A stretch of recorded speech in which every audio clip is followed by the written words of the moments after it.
Hi. Today we're looking at the fifth commandment.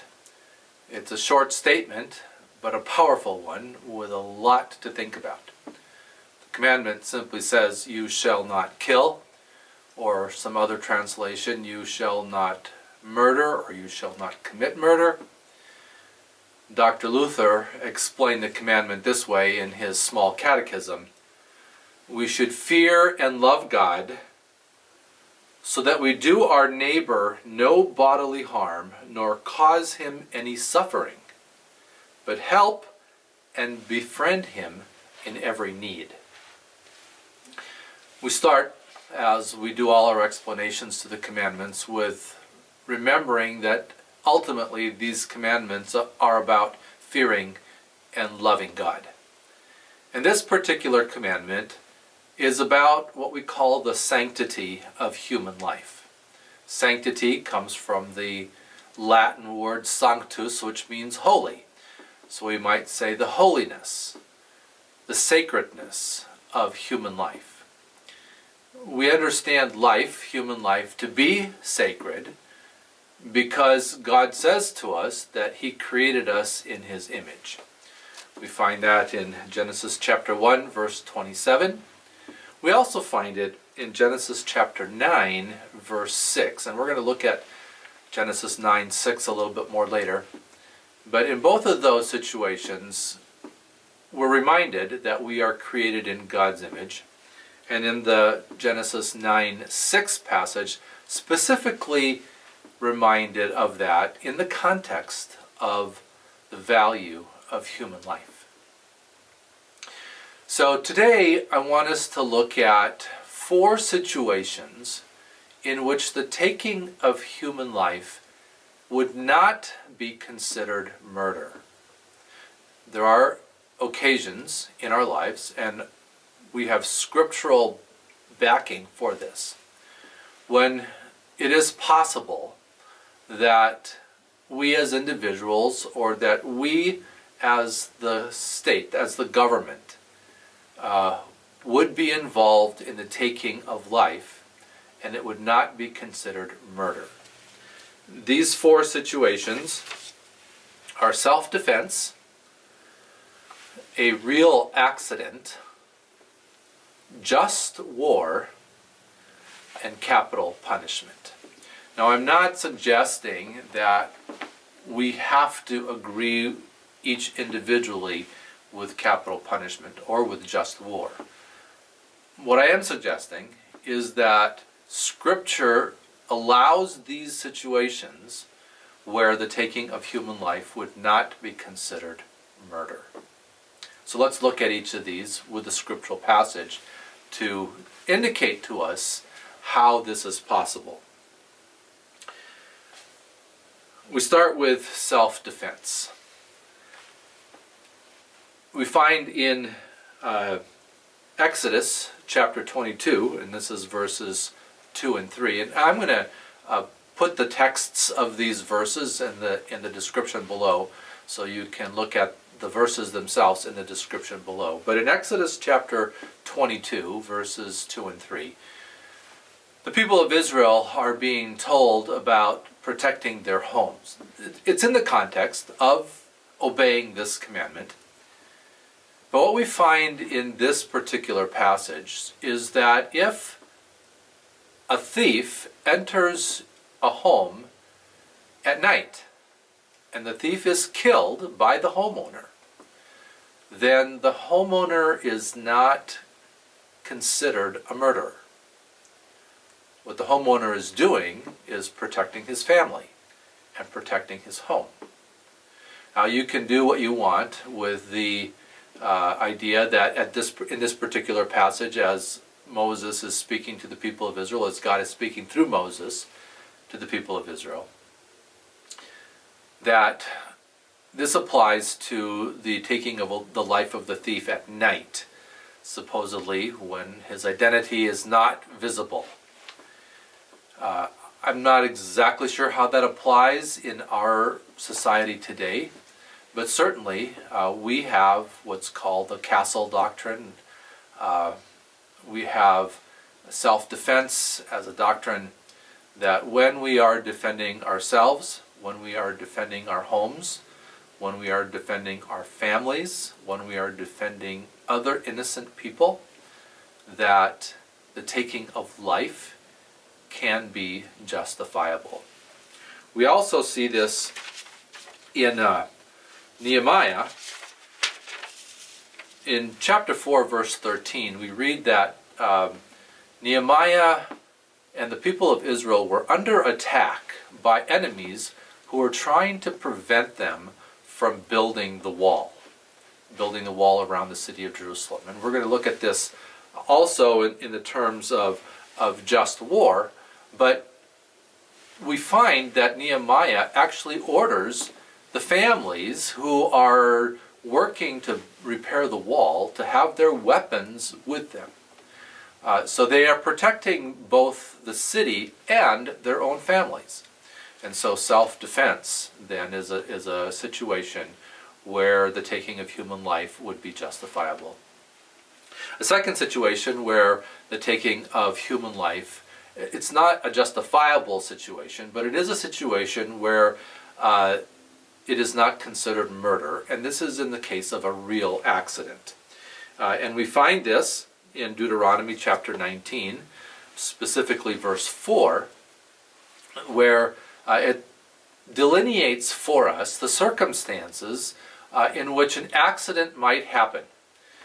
So if the context there is people working together and the axe head flies off of the axe unintentionally, striking another person and causing their death, or a rock is dropped in the construction process and there is no intention in that situation for the taking of life, that the person who drops the rock, or the person who is swinging the axe and the axe head accidentally comes off and causes a death, that person is not liable for that death. So this is not a justifiable case of taking life, but it is certainly pointing out that if someone is killed and that kill is a legitimate accident, where there is no premeditation, where there is no fault on the part of the actor, where there is absolutely no intentionality and no way that it could have been prevented, that the person is not liable for the taking of life. So a real accident. Now in our society we have situations, we call them manslaughter mostly, or a lesser degree of murder. Vehicular manslaughter is one of those. But again, if we are in an accident and the life is taken and there is no fault on our part, then that is not considered murder.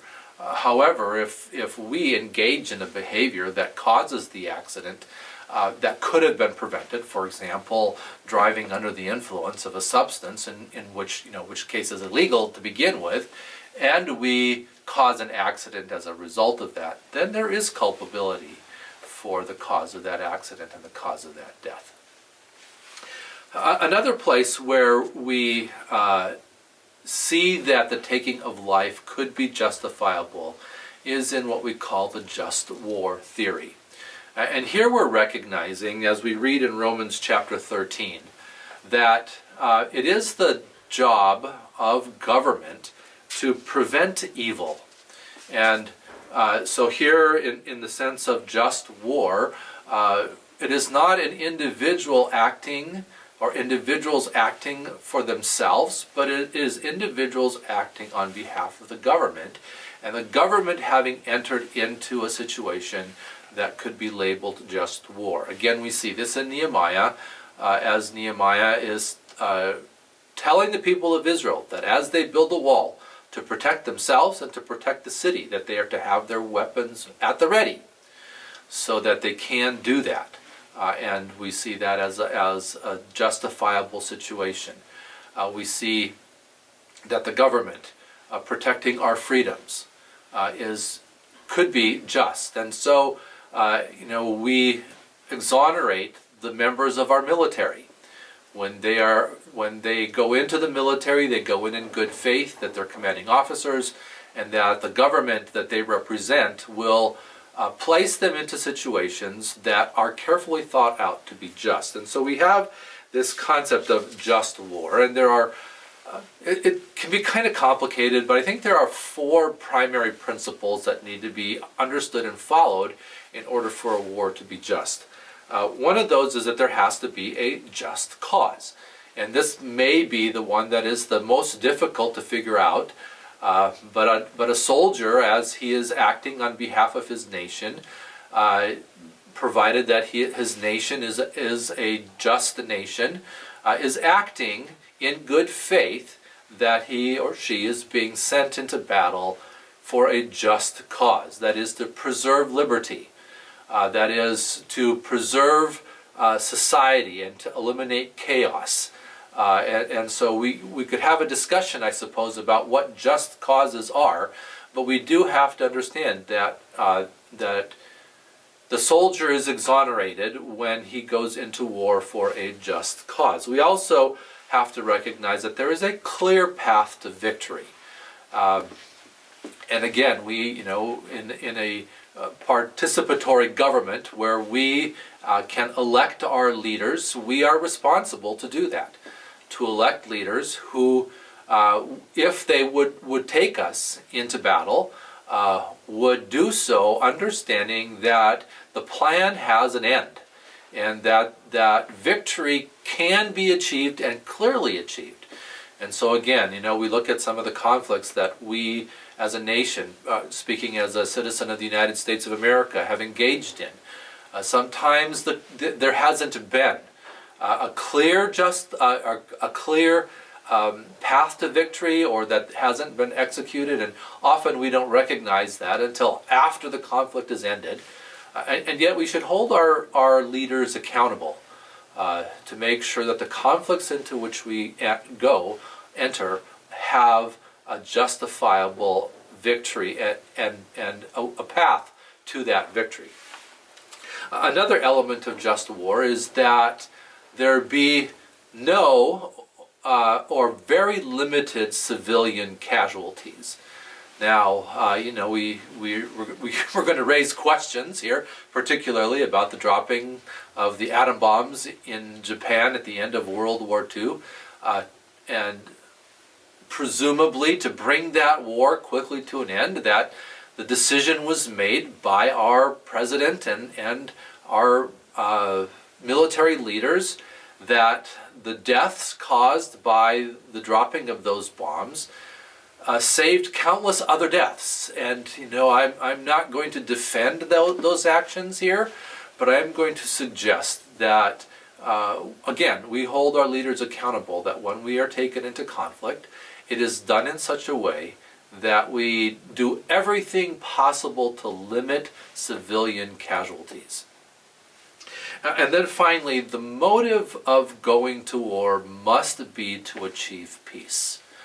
And so, again, this kind of goes along with the just cause, but there has to be, in the end, a peace that is reached as a result. And so those 4 pieces, I think, as we look at the nation of Israel and the fact that God commanded his people to go to war, to cleanse the land, that as God gave the people of Israel the land that he had promised him, he did so at a time in history after which he had given the people that lived there plenty of opportunity to know him and to come into relationship with him.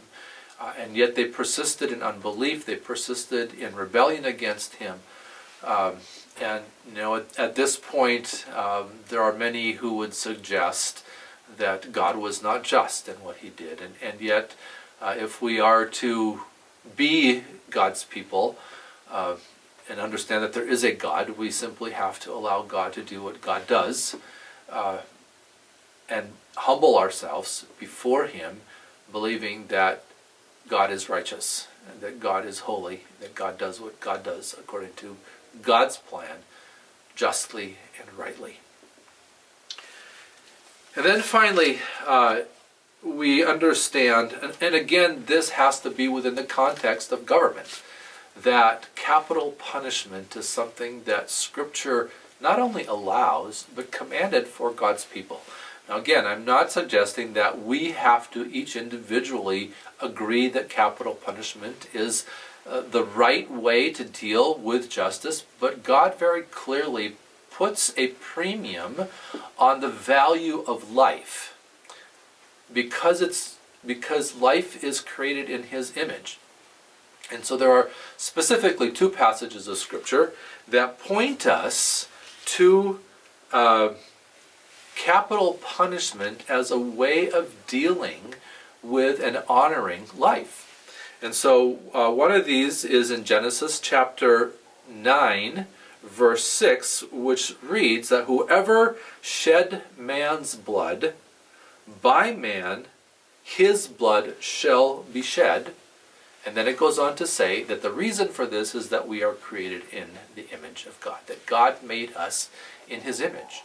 And because God made us in His image and made life holy, then when someone deliberately, maliciously takes life, intentionally, premeditatedly takes life, sheds blood, that person forfeits his or her own life.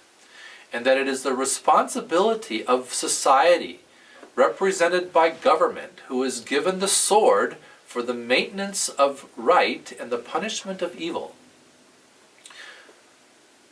to deal in this situation, that the government is allowed in this situation to execute judgment and righteousness. Similarly, we read in Exodus chapter 21, verse 21, who strikes a man so that he dies shall surely be put to death. And so Scripture, as God, as He is speaking to His people, sets this up as a principle, that they were to honor life by punishing those who deliberately take life in this way. And that ultimately, if we take the life of someone else and commit murder, apart from these four situations, that we are liable. And that, in essence, we forfeit our own right to life. So four situations where I believe Scripture teaches us that the taking of life may be justifiable, or if not justifiable, the one who takes the life is not to be held liable for that life. So we have self-defense. We have a real accident. We have just war, and we have capital punishment. So then, next week, I want to look at the situations in which the taking of life is definitely considered murder. As we remember that God has called us to honor life, to love and fear Him in the honoring of life, because we are created in His image. Thanks for listening. God bless you.